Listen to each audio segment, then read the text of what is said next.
जय गुरुदेव। सच्चे साधक के लिए एक अंतरंग वार्ता के अगले सत्र में मैं Swami Vaishampayan Art of Living Foundation से आप सबका बहुत बहुत स्वागत करता हूं। आज का ज्ञान पत्र पढ़ लेंगे, फिर उस पर चर्चा भी होगी। यह ज्ञान पत्र 26 अक्टूबर 2000 बेंगलुरु आश्रम भारत में दिया गया। शीर्षक है प्रेम आत्मा की छाया है। जब तुम्हें किसी चीज से प्रेम होता है, तुम्हें उसमें अपनत्व का बोध होता है। तुम किसी चीज से तभी प्रेम करते हो जब वह तुम्हारी है। यदि वह तुम्हारी नहीं है, तुम उससे प्रेम नहीं कर सकते। प्रेम आत्मा की छाया है। आत्मा जितनी विशाल होती है, छाया उतनी ही विशाल होती है। और प्रेम भी उतना ही विशाल होता है। जब सृष्टि में चारों ओर तुम्हारा प्रेम फैलता है, तब तुम परमात्मा स्वरूप हो जाते हो। यही प्रभुत्व है। जब आत्मा में प्रभुत्व का आविर्भाव होता है, तब निरंतर उत्सव होते हैं। आज दीपावली है, प्रकाश का त्योहार है। इस दिन से संबंधित कई कहानियां हैं। इस दिन नरकासुर राक्षस मारा गया था। राजा नरकासुर, नरक का अर्थ है नरक। इसे वरदान प्राप्त था कि कोई स्त्री ही उसका अंत कर सकती है। भगवान कृष्ण की पत्नी सत्यभामा ने उसका अंत किया। केवल सत्यभामा क्यों नरक को मार सकती थी? सत्य का अर्थ है सत्य और भामा का अर्थ है प्रिय। सत्य और प्रेम भाव के अभाव से नरक को जीता नहीं जा सकता। इसका विनाश आक्रमण से नहीं हो सकता। नरक को केवल प्रेम और समर्पण ही समाप्त कर सकते हैं। अहिंसा, प्रेम और समर्पण एक स्त्री के अंतर्निहित गुण है। एक सत्यभामा ही थी जो कि एक सच्चे प्रेम का स्वरूप थी। इसलिए वो नरक का विनाश करके प्रकाश का आविर्भाव कर सकती थी। नरकासुर की अंतिम इच्छा थी कि उसकी मृत्यु के पश्चात अंधकार की समाप्ति का उत्सव घर घर को प्रकाशित करके मनाया जाए। यही दीपावली है। आज ही के दिन भगवान राम राक्षसों के राजा रावण पर विजय प्राप्त कर अपने राज्य अयोध्या वापस लौटे थे। अयोध्या का अर्थ है जिसका विनाश नहीं, यानी कि जीवन। राम का अर्थ है आत्मा। जीवन पर जब आत्मा का राज्य होता है, तब ज्ञान प्रकाशमान होता है। सब कुछ जीवंत हो उठता है। जीवन में आत्मा की जागृति ही दीपावली है। ये ज्ञान पत्र शायद जब उस साल में 2000 में दीपावली का उत्सव था, उस समय दिया गया है। और दीपावली क्यों मनाते हैं? एक तो कहानियां है। दूसरा, क्या इन कहानियों का हमारे जीवन में कुछ संबंध है इन कहानियों के साथ? पुराण कहते हैं ना, तो पुराण काफी बार लोगों को लगता है बहुत पुराना वाला कुछ। पर गुरुजी कहते हैं पुराण का मतलब पुराना नहीं, पूरा नवा, जो सबसे नया है या जो सदैव नई जैसा रहता है।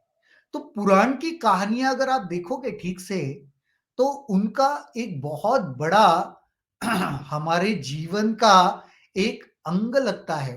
वो जो कहानियां है, सिर्फ वो सिंबलिक है, वो प्रतीकात्मक है। अगर उन प्रतीकों को हम समझ जाए, तो मुझे लगता है आज के दिन में, रादर हर एक के जीवन में, हर दिन में इनका बहुत उपयोग किया जा सकता है अपने जीवन को बेहतर बनाने के लिए। तो गुरुजी तो सबसे पहले कहते हैं प्रेम आत्मा की छाया है। छाया का मतलब समझते हो, परछाई, है ना? तो शैडो। तो आत्मा की छाया का मतलब क्या? आत्मा की परछाई है प्रेम। यानी जहां पे प्रेम होता है, वहां पे आत्म स्वरूप होता है। जहां पे आत्मा होता है, तो उसका परछाई अगर प्रेम है तो वहां पे प्रेम भी है। शुरुआत में ही बहुत सुंदर कहते हैं, जब तुम किसी चीज के प्रेम करते हो तो उसमें अपनत्व का बोध होता है और तभी तुम उस चीज से प्रेम कर सकते हो। अपनापन नहीं है तो प्रेम मुमकिन है क्या, बताओ मुझे।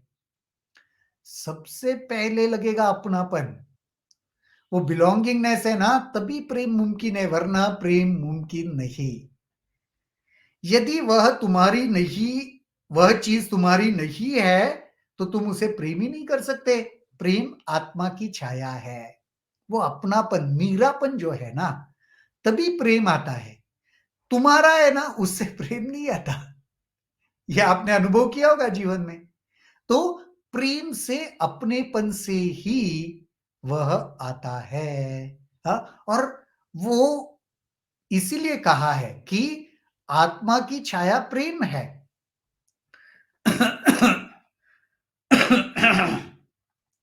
आत्मा जितनी विशाल होती है, छाया उतनी ही विशाल होती है। तुम संकुचित अपने आप को समझते हो, स्वरूप छोटा है तो प्रेम भी छोटा रहेगा। लेकिन आत्मा का वो विकास, आत्मा वास्तविकता में क्या है, ये तुम अगर समझ गए हो तो वो तो अनंत है, विशाल है, तो तुम्हारा प्रेम भी अनंत और विशाल होगा। जब सृष्टि में चारों ओर तुम्हारा ही प्रेम फैलता है तब तुम परमात्मा स्वरूप हो जाते हो, यही प्रभुत्व है। और एक समय ऐसे आएगा कि सृष्टि में चारों ओर तुम्हारा ही प्रेम फैलेगा, तो इसका मतलब तुम में वह प्रभुत्व आ गया, दिव्यता आ गई है। जब आत्मा में प्रभुत्व का आविर्भाव होता है तब निरंतर उत्सव होते हैं। आत्मा में प्रभुत्व यानी वह समझ आ गया कि सर्वव्यापी है, वो सर्वव्यापी प्रेम तुमसे वो बाहर आ रहा है, निकल रहा है, तो फिर उस समय हर पल निरंतर उत्सव ही चलता रहता है जीवन में। आज दीपावली का त्योहार है, प्रकाश का त्योहार है। इन दिनों से संबंधित कई कहानियां हैं। दीपावली आप सब जानते हो, प्रकाश का त्योहार है, दिए जलाए जाते हैं और इससे जुड़ी हुई रोचक कहानियां भी है। एक कहानी है, नरकासुर राक्षस मारा गया था। नरकासुर का अर्थ है नर्क, जिसे वरदान प्राप्त था कि कोई स्त्री उसका अंत कर सकती है। भगवान कृष्ण की पत्नी सत्यभामा ने उसका अंत किया। नरकासुर को वरदान था कि उसे कोई नहीं मार सकता, अगर कोई मार सकता है तो एक स्त्री ही मार सकती है। तो फिर कृष्ण के पत्नी ने, सत्यभामा ने उसका वो उसको मारा था, उसका अंत किया था। अब सत्यभामा ही क्यों नरकासुर को मार सकती थी? सत्य का अर्थ तो समझते हो ना, सत्य, और भामा का अर्थ प्रिय।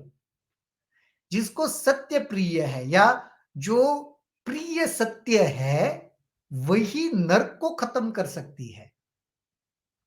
इंटरेस्टिंग। नर्क को खत्म करना है तो सत्य की आवश्यकता है, प्रिय प्रेम की और सत्य की आवश्यकता है। कितना इतना लॉजिकल है, देखो ना। अगर किसी नर्क क्या है, जहां पे प्रेम नहीं है और सत्य नहीं है, वो सारी चीजें नर्क है, नहीं लगता?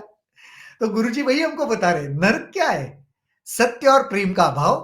तो अगर नर्क को खत्म करना है तो क्या चाहिए? सत्य चाहिए और प्रेम चाहिए। तो सत्यभामा उसका प्रतीक है। बहुत बढ़िया। तो इसका विनाश आक्रमण से नहीं हो सकता, नर्क को केवल प्रेम और समर्पण से समाप्त कर सकते हैं। अहिंसा, प्रेम और समर्पण एक स्त्री के अंतर्निहित गुण है। अहिंसा, प्रेम और समर्पण स्त्री के दूसरे रूप है ये। तो इसीलिए एक स्त्री ही नर्क को खत्म कर सकती है, क्योंकि उसमें वह प्रेम है, समर्पण है, अहिंसा है, अपनापन है ना, सत्य भी है। तो वो उसका अंत कर सकती थी, इसीलिए वो नर्क का विनाश करके प्रकाश का आविर्भाव कर सकती थी। सत्यभामा, ये कितना सुंदर सिंबल है, ये इस कहानी से हमें पता चलता है। नर्क को अगर खत्म करना है तो सत्यभामा को आना पड़ेगा, सत्य को और प्रेम को आना पड़ेगा, तभी नर्क खत्म होगा। नरकासुर की अंतिम इच्छा थी मृत्यु के पश्चात अंधकार के समाप्ति का उत्सव घर घर में प्रकाशित किया जाए, यही तो दीपावली है। और नरकासुर ने मरते-मरते शायद वो माँगा था कुछ, वरदान माँगा था कि यादगार बन जाए और नरक खत्म हुआ, इसका मतलब ही उजाला आ गया। और तो घर-घर लोग वो नरकासुर के अंत पे वह दिए जलाए, प्रकाश की पूजा करे, प्रकाश सब जगह फैलाए, तो वही दीपावली है। आज ही के दिन भगवान राम राक्षसों के राजा रावण पर विजय प्राप्त कर अपने राज्य अयोध्या लौटे थे। अयोध्या का अर्थ है जिसका विनाश नहीं, यानी जीवन। राम का अर्थ है आत्मा। जीवन पर जब आत्मा का राज्य होता है, तब ज्ञान प्रकाशमान होता है, सब कुछ जीवंत हो उठता है। जीवन में आत्मा की जागृति ही दीपावली है। कितना सुंदर! जीवन में आत्मा की जागृति ही दीपावली। राम का मतलब ही आत्मा। अयोध्या लौट आए यानी जीवन में लौट आए, आत्मा जीवन में लौट आ गई, तो प्रकाशित हो गया। रावण अहंकार का प्रतीक है, वो खत्म हो गया, तो दिए उजाला होना ही है। वही तो हम दीपावली करके मनाते। ये कितनी सुंदर कहानियां है ना। देखो, डे टू डे लाइफ के साथ ये जुड़ी हुई है। इनको अगर ठीक से हम समझेंगे तो जीवन में इसका हम फायदा कर पाएंगे। तो जैसे सत्य और प्रेम को जीवन में उतारोगे तो नरक जीवन में अगर कुछ है तो वो समाप्त हो जाएगा। आत्मा जीवन में अगर आ जाएगा तो सब कुछ प्रज्वलित हो उठाएगा, प्रकाशित हो उठेगा। वही दीपावली है। हमारे पूर्वजों ने कितने सुंदर तरीके से ज्ञान के द्वारा ज्ञान के द्वारा ये कहानियां रची है और जिसका वो रिलेशन बताया है डे टू डे लाइफ में कैसे है ना? तो आज के लिए फिर यहीं पर रुकते हैं। इससे जुड़े हुए कुछ प्रश्न या आपको भी कुछ सूझ रहा है इन सारी कहानियों के ऊपर, जरूर मुझे कमेंट सेक्शन में लिखकर बताना। और कुछ प्रश्न है तो वो भी लिखना, उसके ऊपर हम कमेंट सेक्शन में चर्चा करेंगे। तो आज तो हम यहीं पर रुकते हैं। कल दोबारा मुलाकात होगी इसी जगह, इसी समय, किसी नए विषय पर। तब तक के लिए शुभ रात्रि। जय गुरुदेव।